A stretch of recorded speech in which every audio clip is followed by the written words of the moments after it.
Today, we're diving into a classic maritime framework that's key for modern crisis management. So could you?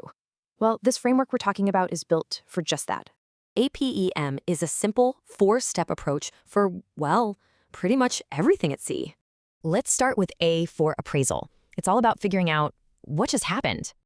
The game has totally flipped. We've gone from not enough info to way too much.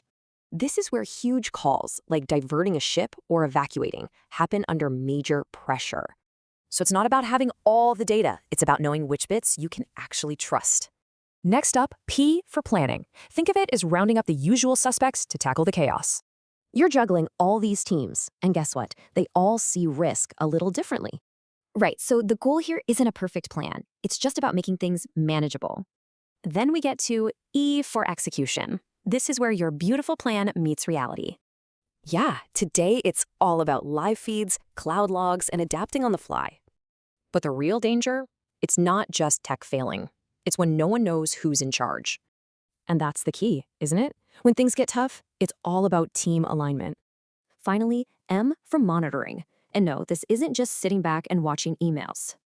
It's a constant loop. You're watching the ship, the data, even the mood of your team. Because everyone sees the same data differently. Your job is to manage all those perceptions. It's about knowing exactly when to step in and, just as important, when not to. Okay, but here's the most important thing to remember.